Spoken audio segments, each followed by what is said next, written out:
Alors, donc nous allons parler ce matin de l'Église et la transmission fidèle du dépôt de la foi.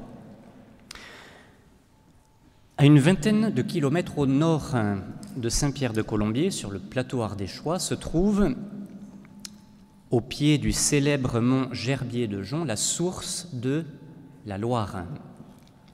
L'été, nous y amenons quelquefois les enfants de la colonie, et ils peuvent alors, sur les premiers mètres du plus grand fleuve français, l'enjamber, ou même, on le leur fait faire, mettre un pied de chaque côté de la Loire.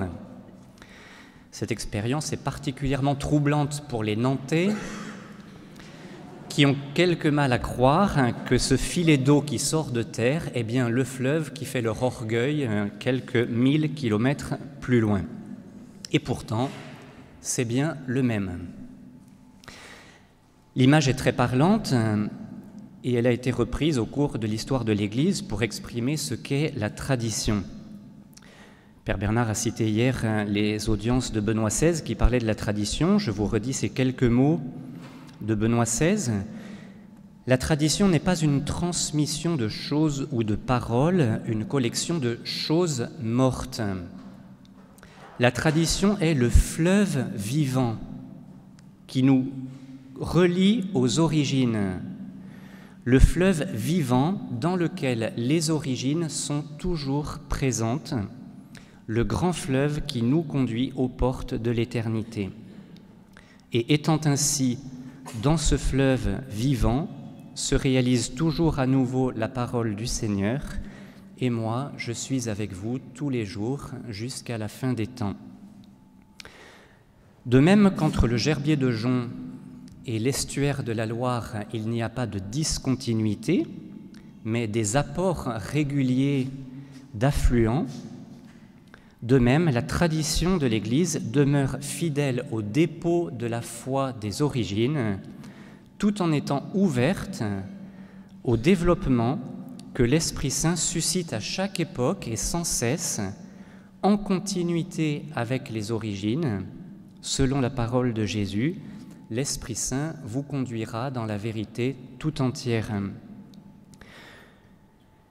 Dans une première partie, nous allons nous interroger sur ce que Jésus a voulu pour l'Église, puis nous essaierons d'appréhender ce qu'est cette transmission du dépôt de la foi, et enfin, dans une troisième et dernière partie, nous nous interrogerons brièvement sur la pertinence de la transmission dans la conjoncture actuelle.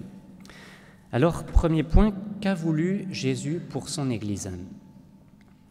Commençons par l'évocation d'un moment essentiel dans la vie publique de Jésus. Il s'agit du moment que nous connaissons bien où il marche avec ses apôtres vers la ville de Césarée de Philippe. Ce passage est intéressant à plusieurs titres pour notre sujet. D'abord parce que la tradition, avec un petit t, là pour le coup, a situé cette scène de l'Évangile en un lieu où une énorme masse rocheuse s'élève au-dessus de la source du Jourdain. Donc c'est le lieu, on va le redire, où Jésus va dire à Pierre « Tu es Pierre, et sur cette pierre, ce rocher, je bâtirai mon Église ». Et c'est particulièrement expressif de penser que, selon une tradition, c'était au pied d'un énorme rocher, proche d'une énorme masse rocheuse, précisément là où le Jourdain prend sa source. De là, le fleuve du Jourdain traverse donc toute la Terre sainte et descend vers la mer Morte. Ce lieu demeure comme une source pour l'Église et pour sa mission, la mission de l'Église étant tout simplement de continuer à faire retentir dans le monde et au cours de toute l'histoire ce cri de Pierre, cette proclamation, cette affirmation de Pierre qui va être appelé en ce lieu le rocher, le roc, et Pierre qui va dire à ce moment-là « Tu es le Christ, le Fils du Dieu vivant ». L'Église, à l'image du Jourdain, prend sa source dans le rocher qu'est le Christ, le Fils du Dieu vivant, proclamé ainsi par Pierre. Et cette source devient peu à peu un fleuve, un grand fleuve, c'est la tradition. Par elle, l'Église, guidée par l'Esprit Saint, progresse dans la compréhension du mystère du Christ et elle continue à proclamer ce mystère à travers l'histoire. Tu es le Christ, le Fils du Dieu vivant.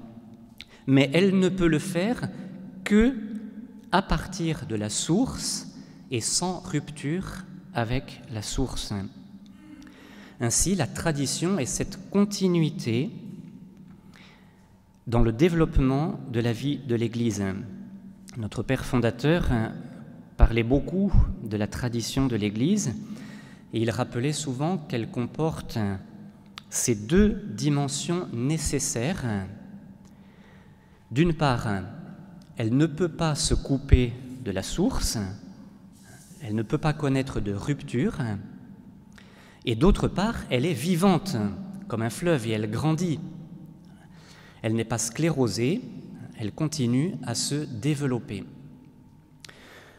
C'est en ce lieu également, et à ce moment, où Pierre, inspiré par l'Esprit Saint, proclame que Jésus est le Christ, le Fils du Dieu vivant, c'est en ce lieu que Jésus parle pour la première fois de manière explicite de l'Église.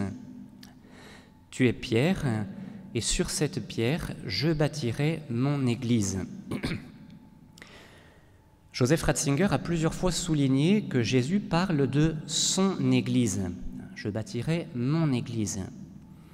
Et il insistait sur le fait que cette précision est loin d'être sans importance.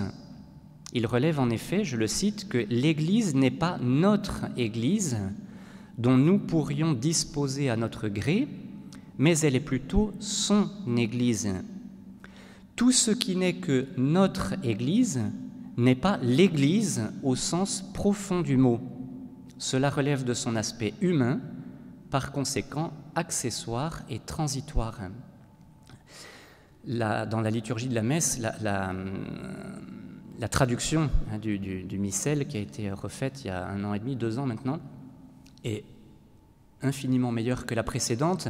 Il y aurait encore quelques petits points à perfectionner, notamment Benoît XVI faisait remarquer que dans la prière qui maintenant est traduite et qui était avant tout à fait autre chose, au moment de l'offertoire, que le Seigneur reçoive de vos mains le sacrifice à la louange et à la gloire de son nom, pour notre bien et celui de toute l'Église. En latin, c'est ecclesiae sue sancte. Voilà. Donc, c'est un petit regret. On devrait traduire de toute sa sainte Église. On a le mot sainte qui a disparu, dommage. Et puis, à ce moment-là, c'est pas l'Église, c'est son Église. C'est encore quelque chose d'encore plus fort en latin. Dans une conférence donnée en 1970, Joseph Ratzinger reprenait la belle image transmise par plusieurs pères de l'Église sur le mystère de l'Église symbolisé par la lune. La lune brille, mais, disait le cardinal Ratzinger, sa lumière n'est pas sa lumière, c'est la lumière d'un autre. La lune est lumière et obscurité à la fois, et donc, comme l'Église.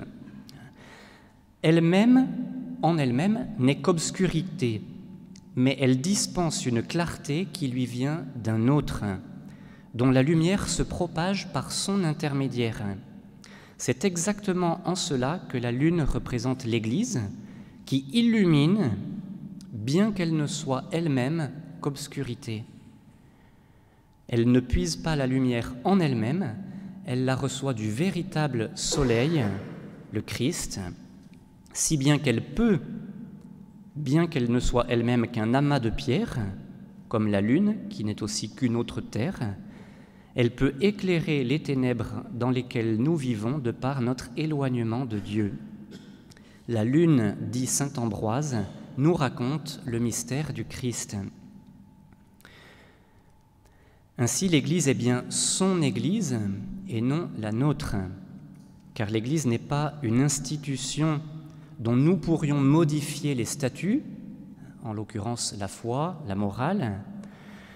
Et la conséquence de cela est que nous avons le devoir de faire preuve d'une fidélité absolue et rigoureuse à son enseignement non supposé, mais réel. Cette dernière précision, qui pourrait paraître superflue, ne l'est pas tant que cela. Ainsi, lorsque un évêque entendu sur RCF il y a quelques années disait au sujet de la parole de Jésus sur l'adultère, Jésus ne dirait plus cela aujourd'hui. Il s'agit évidemment d'une pure spéculation et d'un enseignement supposé et non pas de l'enseignement réel du Fils de Dieu.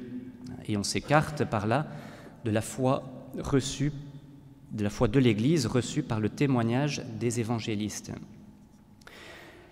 Mais qu'est-ce que le dépôt de la foi ? L'expression est tirée de l'enseignement de saint Paul, des écrits de saint Paul. À son disciple Timothée, il écrit, avec cette formule que nous connaissons bien, je cite la première lettre à Timothée, « Je sais en qui j'ai cru, et j'ai la conviction qu'il est assez puissant pour sauvegarder jusqu'au jour de sa venue le dépôt de la foi qu'il m'a confié. » Voici comment le compendium, dont c'est le petit livre que normalement vous avez dépoussiéré depuis que Père Bernard, hier soir, vous a encouragé à le sortir de vos bibliothèques. Voici comment le compendium définit ce dépôt de la foi. La tradition et la Sainte Écriture constituent un seul dépôt sacré de la foi, où l'Église puise sa certitude concernant tout ce qui est révélé. On peut donc dire que ce dépôt de la foi est le contenu de ce que nous croyons. Mais il s'agit d'un contenu vivant, comme le disait tout à l'heure Benoît XVI, et ainsi que l'exprime saint Irénée, citons ce père de l'Église, « Cette foi, dit saint Irénée, que nous avons reçue de l'Église, nous la gardons avec soin, car sans cesse, sous l'action de l'Esprit de Dieu, tel un dépôt de grand prix, renfermé dans un vase excellent, elle rajeunit et fait rajeunir le vase même qui la contient. »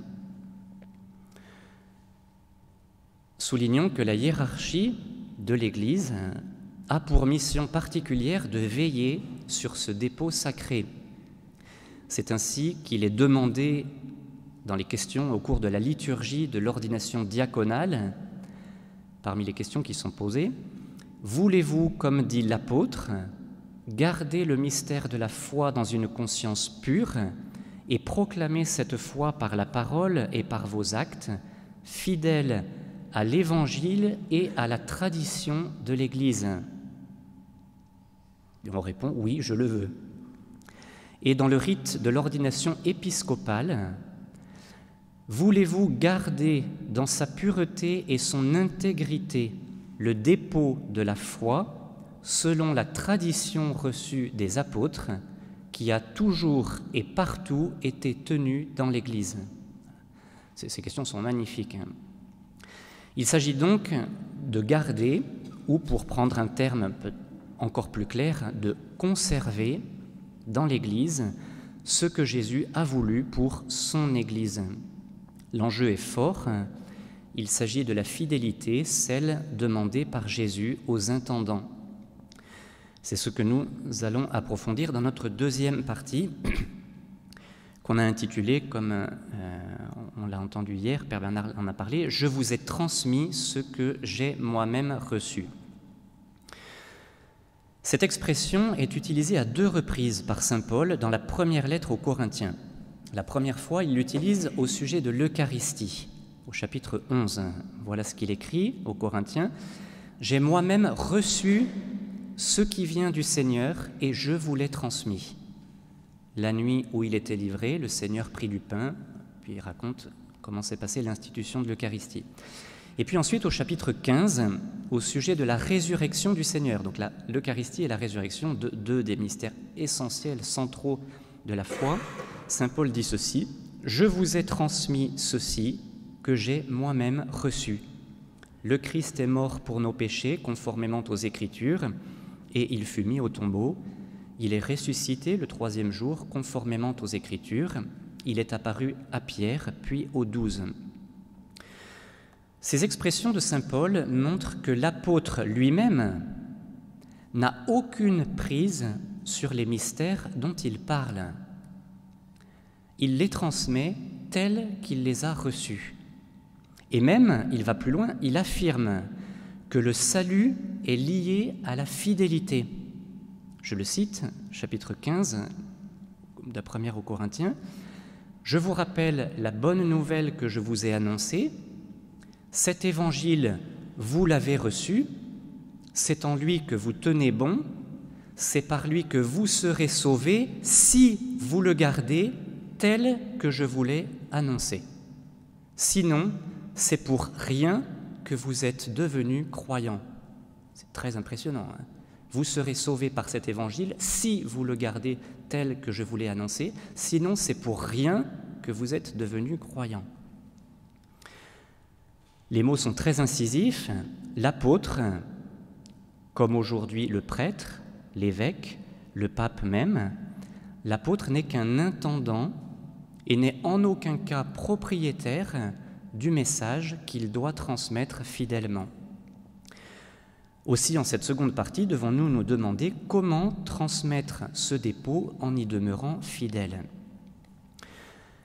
Très tôt dans l'Église, on a réfléchi sur cette réalité de la transmission.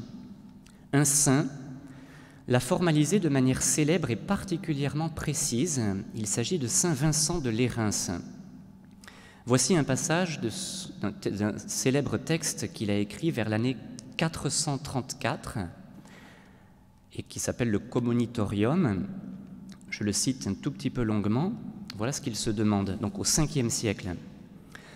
« Ne peut-il y avoir dans l'Église du Christ aucun progrès de la religion ? Si, assurément, et un très grand. Car qui serait assez jaloux des hommes et ennemi de Dieu pour empêcher ce progrès ? À condition du moins qu'il s'agisse d'un véritable progrès dans la foi et non d'un changement. Car il y a progrès si une réalité s'amplifie en demeurant elle-même, mais il y a changement si elle se transforme en une autre réalité. Il faut donc qu'en chacun et en tous, en chaque homme aussi bien qu'en l'Église entière au cours des âges et des générations, l'intelligence, la science et la sagesse croissent et progressent fortement, mais selon leur genre propre, c'est-à-dire dans le même sens, selon les mêmes dogmes et la même pensée. Ensuite, on pourrait le citer plus longuement, mais ensuite il prend comme comparaison le développement du corps humain et qui grandit en demeurant lui-même, si bien, dit-il, que rien de nouveau ne se manifeste chez le vieillard, qui n'ait d'abord été en germe chez l'enfant. Ainsi donc, et ce sont les deux réalités très importantes qu'il ne faut pas oublier ni l'une ni l'autre dans cette notion de tradition, ce dépôt se développe, mais ne change pas. Il y a donc deux écueils à éviter. Celui qui consiste à vouloir changer la foi et la morale, et autre écueil, celui qui, au nom d'une fidélité mal comprise, refuse tout développement. Ces deux écueils sont particulièrement actuels. C'est devant l'intensité que ces deux dangers ont prise ces dernières années que Jean-Paul II avait écrit une lettre publique au préfet de la Congrégation pour la doctrine de la foi, le cardinal Joseph Ratzinger, le 8 avril 1988. C'était quelques semaines avant les ordinations et donc le schisme de Monseigneur Lefebvre. Dans cette lettre, le pape polonais pointait ainsi deux tendances. Je le cite. L'une de ces tendances, donc en fait c'est deux tendances qui se rapportent justement à une mauvaise compréhension de la tradition. L'une de ces tendances se caractérise par le désir de changement qui ne sont pas toujours en harmonie avec l'enseignement et avec l'esprit de Vatican II, même s'ils cherchent à se référer au Concile. Ces changements voudraient exprimer un progrès. C'est pourquoi on désigne cette tendance par le nom de progressisme. Le progrès, dans ce cas, est une orientation vers l'avenir qui rompt avec le passé. La tendance opposée que l'on définit habituellement, c'est toujours Jean-Paul II, que l'on définit habituellement comme conservatisme ou intégrisme, s'arrête au passé lui-même sans tenir compte de la juste orientation vers l'avenir qui s'est précisément manifestée dans l'œuvre de Vatican II. Tandis que la première tendance semble reconnaître comme juste ce qui est nouveau, l'autre, au contraire, ne tient pour juste que ce qui est ancien, le considérant comme synonyme de la tradition. Et un peu plus loin, Jean-Paul II définit ainsi la tradition comme la fidélité durable de l'Église à la vérité reçue de Dieu à travers les événements changeants de l'histoire. Le Concile Vatican II, il est très important de le redire aujourd'hui, et on a eu un beau témoignage hier à ce sujet de Myrtille et Cédric. Le Concile Vatican II s'inscrit pleinement dans cette tradition continue de l'Église. Dès le discours d'ouverture du Concile, le 11 octobre 1962, le pape Jean XXIII donnait cette direction dans son discours. Ce qui est très important, disait-il, pour le Concile œcuménique, c'est que le dépôt sacré de la doctrine chrétienne soit conservé et présenté d'une façon plus efficace. Il faut que cette doctrine certaine et immuable et qui doit être respectée fidèlement, soit approfondie et présentée de la façon qui répond aux exigences de notre époque. En effet, autre est le dépôt lui-même de la foi, c'est-à-dire les vérités contenues dans notre vénérable doctrine, et autre est la forme sous laquelle ces vérités sont énoncées, en leur conservant toutefois le même sens et la même portée. Les mots que Jean XXIII a adressés aux évêques le jour où le concile a commencé, sont extrêmement précis et beaux. Aujourd'hui, beaucoup considèrent le Concile Vatican II comme une rupture, laquelle serait positive pour le courant progressiste qui voudrait aller encore plus loin, ou négative pour le courant intégriste qui voudrait revenir en arrière. Joseph Ratzinger répondait ainsi à ces deux courants. Vatican II est fondé sur la même autorité que Vatican I et Trente, Concile de Trente, c'est-à-dire le pape et le collège des évêques en communion avec lui. Du point de vue du contenu, il faut également rappeler que Vatican II se situe en étroite continuité par rapport aux deux conciles précédents et qu'il les reprend littéralement sur certains points décisifs. Et cela ressort d'ailleurs des textes eux-mêmes. Je ne vous les cite pas, vous les retrouverez, mais dans les deux constitutions dogmatiques du Concile Vatican II, chacune de ces deux constitutions dogmatiques commence par une référence explicite à la continuité avec le Concile de Trente et de Vatican I, et donc évidemment avec tous ceux qui ont précédé aussi. C'est ainsi que Benoît XVI a plusieurs fois dénoncé la tendance qui a conduit à lire le Concile Vatican II selon une herméneutique, une interprétation de la discontinuité et de la rupture, à laquelle il a opposé une herméneutique de la continuité. Lu et appliqué ainsi, le Concile Vatican II est vraiment, selon les mots de Jean-Paul II en entrant dans le troisième millénaire, la grande grâce dont l'Église a bénéficié au XXe siècle. Il nous offre, disait encore Jean-Paul II, une boussole fiable pour nous orienter sur le chemin du siècle qui commence. Et Joseph Ratzinger pourra écrire cette formule très importante: défendre aujourd'hui la vraie tradition de l'Église signifie défendre le Concile. Cependant, des idéologies de plus en plus actives au sein même de l'Église militent pour des changements profonds de la foi et de la morale, en contradiction avec la tradition de l'Église. Joseph Ratzinger écrivait « Nous sommes arrivés ici à un point très important pour la conscience moderne, car les concepts de changement et de progrès se présentent aujourd'hui parés d'un éclat vraiment religieux. Le salut ne vient que par le changement. Désigner quelqu'un comme conservateur, il savait de quoi il parlait, revient à peu près à ceci. Désigner quelqu'un comme conservateur équivaut à une excommunication sociale, car dans le langage d'aujourd'hui, cette qualification revient à peu près à ceci: être opposé au progrès, fermé à la nouveauté, être défenseur du passé, des ténèbres, des forces d'oppression, ennemi du salut qui doit venir par le changement.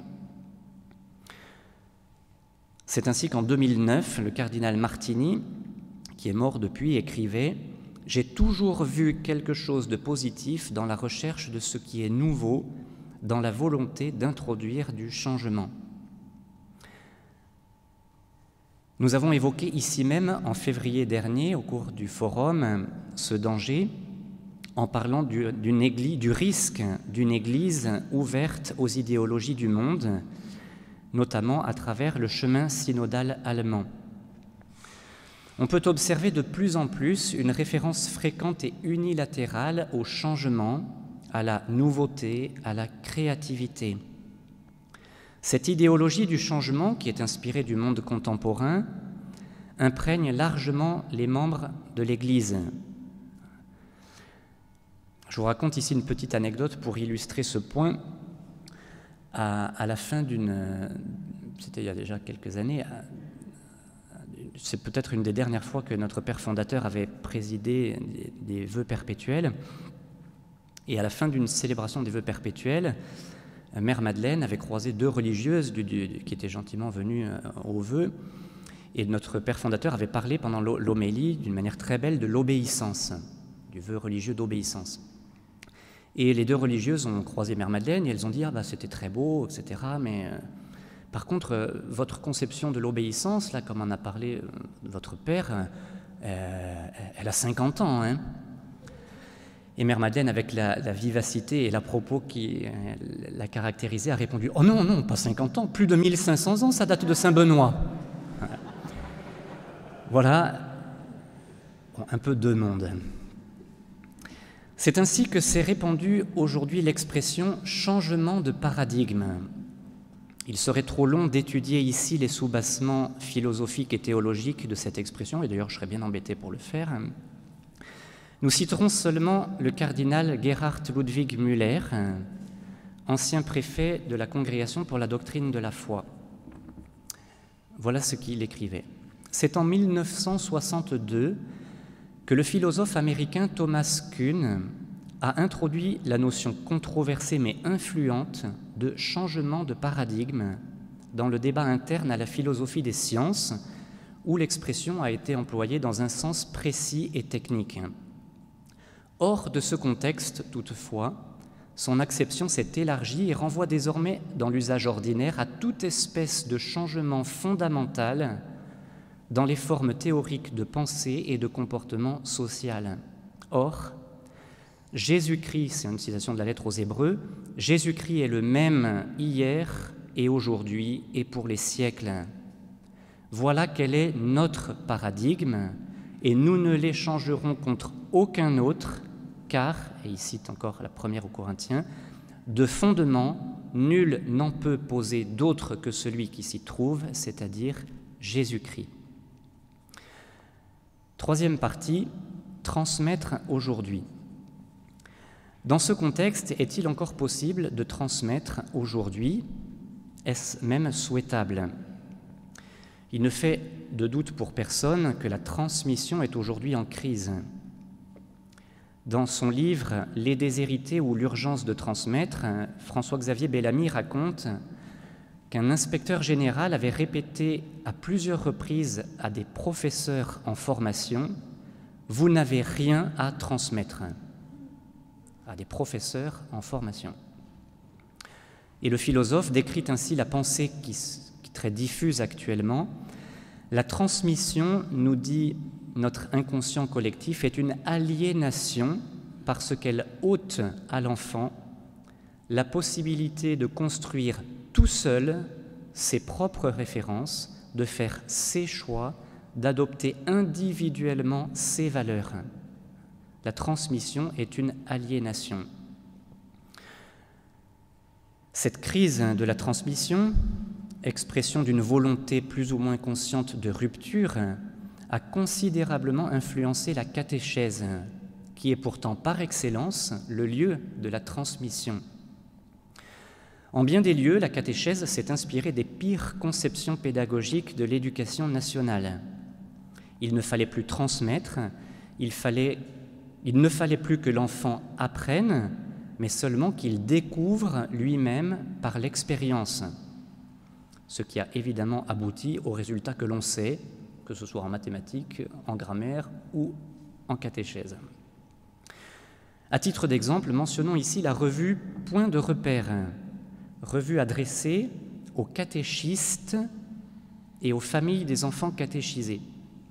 Cette revue, qui se présente comme un magazine des instances nationales de la catéchèse en France sous l'autorité de la commission épiscopale de la catéchèse et du catéchuménat, c'est la présentation qui est faite dans chaque numéro. Dans le numéro 237 de septembre-octobre 2010, une journaliste répond, comme chaque trimestre à ce moment-là, à une question d'enfant très simple. Voilà, et donc pour ce numéro, la question était « À quoi ça sert d'aller au caté ?» Il serait trop long de citer l'intégralité de la réponse, en voici une partie. Au catéchisme, les enfants apprennent à connaître un homme dont on a cessé de parler depuis plus de 2000 ans, un certain Jésus de Nazareth, qui, depuis son petit village de Judée, bon, Nazareth est en Galilée, mais enfin, elle n'a pas eu une catéchèse, bon, je cite textuellement, depuis son petit village de Judée, s'est fait des amis sur les 5 continents, dont le message a été traduit en plus de langues que Wikipédia, et dont la vie a changé celle de millions d'hommes. Car l'existence de cet homme est une révolution. Elle désarme les combattants, elle relève les désespérés, elle parle même d'un amour plus fort que la mort. Comme vous vous en doutez, le cardinal Ratzinger a une analyse un peu plus poussée de la situation et une conception un peu plus consistante et profonde de ce qu'est la catéchèse. On conviendra que ce n'est pas très difficile. Dans la célèbre conférence qu'il prononça en 1983 à Paris et Lyon, dont Martial et Nadia nous ont cité un extrait hier, il dénonça la misère de la catéchèse actuelle. La citation est du cardinal. Mais surtout, il donna la direction à suivre pour revenir à une catéchèse qui porte ses fruits, en revenant pour cela, je le cite, et Martial et Nadia l'ont dit hier, aux 4 pièces classiques et maîtresses de la catéchèse qui ont servi pendant des siècles comme dispositif et résumé de l'enseignement catéchétique, à savoir le symbole des apôtres, le credo, les sacrements, le décalogue et la prière du Seigneur. Il s'agit là, dit-il, d'une structure simple, aussi juste théologiquement que pédagogiquement. Bien des années plus tard, devenu pape, Benoît XVI rappela aux évêques de France lors de son voyage à Lourdes en 2008 « La catéchèse n'est pas d'abord affaire de méthode, mais de contenu, comme l'indique son nom même. » J'ai entendu de mes oreilles un évêque dire un jour devant une 50aine de séminaristes qu'il était mécontent d'avoir entendu quelques jours plus tôt l'expression « transmission de la foi ». Je ne vous dirai pas où il l'avait entendu. Parce que, dit-il alors, la foi ne se transmet pas. Si vous ouvrez le catéchisme de l'Église catholique à la première page, entre le numéro 3, et je sais qu'il y a 2800 et quelques numéros dans le catéchisme, donc entre le numéro 3 et le numéro 4, le titre de l'ouvrage, qui est le 2e titre du catéchisme, est le suivant, « Transmettre la foi, la catéchèse ». En ce même sens, saint Jude, donc dans la parole de Dieu, écrit son épître pour, je le cite, « exhorter à combattre pour la foi qui a été transmise aux fidèles une fois pour toutes.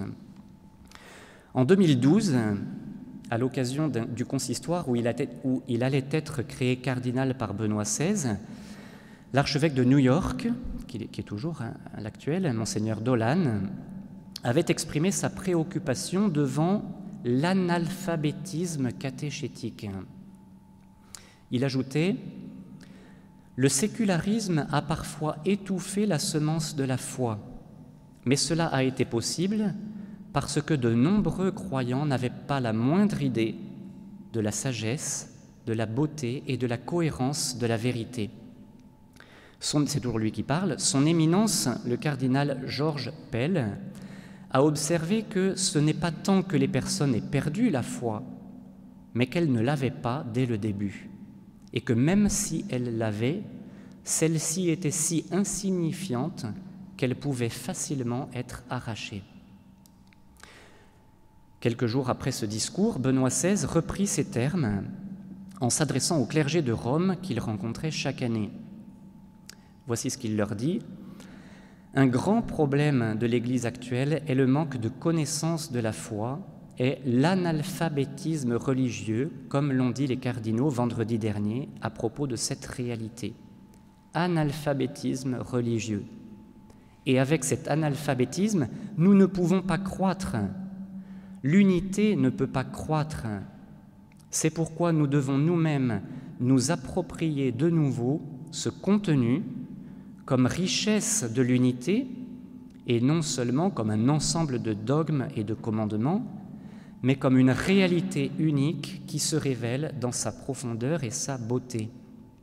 Nous devons faire tout le possible pour un renouveau catéchistique, pour que la foi soit connue, et ainsi que Dieu soit connu, que le Christ soit connu, que la vérité soit connue, et que grandisse l'unité dans la vérité. Le dernier synode du pontificat de Benoît XVI, qui s'est déroulé en octobre 2012, avait pour thème la nouvelle évangélisation pour la transmission de la foi. Car là se trouve une urgence pour l'Église aujourd'hui, la transmission fidèle du dépôt de la foi. Or, cette transmission ne peut s'inscrire que dans le cadre de la tradition de l'Église, comme nous l'avons déjà souligné. Ce rôle essentiel, vital même, de la tradition est souvent mal compris. Alors je vais terminer cette dernière partie en illustrant par un petit fait cette mauvaise compréhension. On en avait déjà parlé à l'époque. Notre famille missionnaire a fait l'objet d'accusations il y a quelques années par le biais d'un organisme un peu étrange, la Mivilude, d'une accusation de dérive sectaire. Et avant même qu'il nous soit reproché d'être mal logés, mal nourris, mal vêtus, mal soignés, etc., le premier argument était que la famille missionnaire serait, je cite, « une communauté religieuse de catholiques traditionnalistes ». Ce terme n'était évidemment pas défini, de sorte qu'on ne sait pas très bien ce qu'il recouvre dans la pensée de ces personnes. On l'a dit hier, c'est un terme assez nébuleux. Et donc, pour prouver ce qu'ils disent, on fait appel au site internet de la communauté où elle se définit elle-même comme ayant, je cite, « une spiritualité profondément enracinée dans la tradition ». Alors, on ne peut pas demander à des organismes neutres, ni à des journalistes, ni à des francs-maçons, d'être des experts en théologie, même si un minimum de culture religieuse ne fait de mal à personne. Mais le fait est qu'en réalité, être enraciné dans la tradition est nécessaire pour être catholique. Le cardinal de Lubac, qui est un des plus grands théologiens du XXe siècle, le disait avec clarté, « Le catholicisme est traditionnel ou il n'est pas ». Un évêque de Viviers, Monseigneur Bonfils, avait dit dans notre église de Saint-Pierre de Colombier, le jour des 50 ans de la bénédiction de Notre-Dame-des-Neiges, le 15 décembre 1996, « L'Église est une tradition ». Et en fait, si on se coupe de la tradition, c'est à ce moment-là que l'on devient sectaire. Le mot sectaire voulant signifiant précisément secare sectum en latin, se couper. Donc c'est un peu extraordinaire parce qu'on est accusé aujourd'hui d'être sectaire quand on prend comme référence la tradition de l'Église, alors que précisément c'est l'inverse qui est vrai. Si l'on n'est pas enraciné dans la tradition, on n'est tout simplement plus catholique. On n'est plus en relation avec l'origine du fleuve dont nous parlions au début. Donc un mouvement, une communauté, une église locale qui se couperait de la tradition deviendrait au sens premier du mot sectaire. Tandis que la fidélité à la tradition est précisément pour des catholiques la garantie contre le sectarisme, qui est en effet un danger aujourd'hui où l'on se coupe si souvent de la tradition. Ne nous laissons donc pas impressionner par les étiquettes, soyons simplement et tranquillement catholiques, donc traditionnels, c'est-à-dire fidèles à la tradition vivante de l'Église, hors de laquelle on ne peut pas transmettre la foi. Concluons. Les questions de saint Pierre dans l'Évangile sont souvent très intéressantes. Un jour, Jésus raconta une parabole sur les serviteurs, c'est une parabole que l'on connaît bien. Jésus dit ceci: « Restez en tenue de service, votre ceinture autour des reins et vos lampes allumées.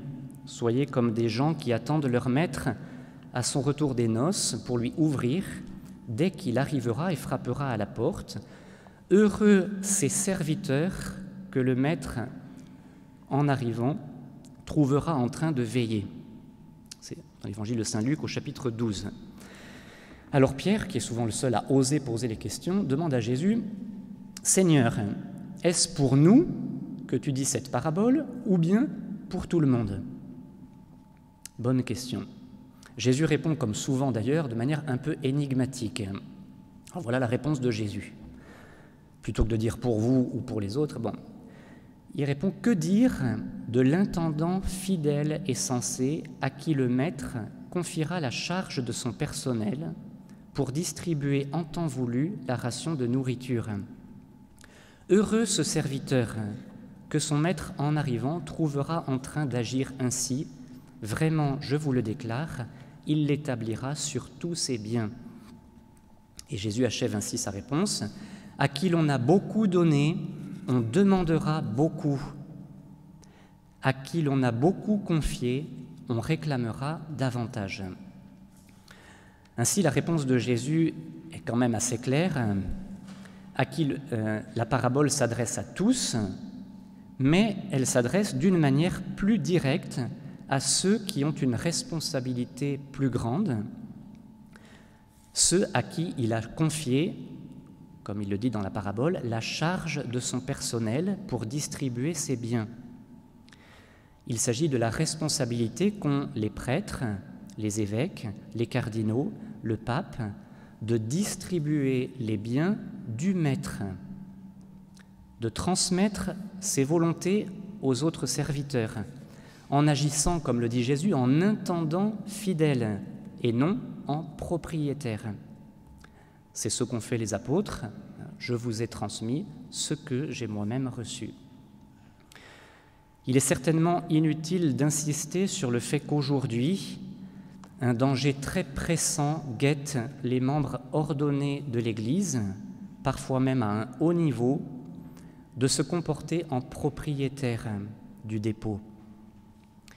Rappelons ce qu'a dit la Vierge Marie le 13 octobre 1973 lors des apparitions d'Akita au Japon. Ce sont des apparitions qui ont été reconnues par Rome et que 17, alors je voulais regarder lesquelles, je n'ai pas pensé, 17 apparitions seulement dans le monde qui ont été reconnues par Rome, dont celle d'Akita au Japon. Voici ce que dit la Vierge Marie le 13 octobre 1973. « Avec le rosaire, priez pour le pape, les évêques et les prêtres. Le travail du diable s'infiltrera même dans l'Église, de manière que l'on verra des cardinaux s'opposer à des cardinaux et des évêques contre d'autres évêques. Je crois qu'il est difficile de ne pas voir que ces mots s'accomplissent aujourd'hui sous nos yeux et à propos même du dépôt de la foi. Nous ne pouvons pas nous cacher que l'actuel synode sur la synodalité est aussi un motif d'inquiétude, parce que certains dans l'Église veulent en faire une occasion de changement profond. Contentons-nous de rappeler ici ce qu'avait écrit Joseph Ratzinger. L'Église n'a pas le droit de transformer la foi tout en exigeant toujours des croyants la même fidélité. Que la Vierge Marie nous aide à rester amoureusement fidèles à son Fils et inséparablement à son Église, elle dont la dernière parole que nous ayons dans l'Évangile est cet appel radical à la fidélité. Tout ce qu'il vous dira, faites-le.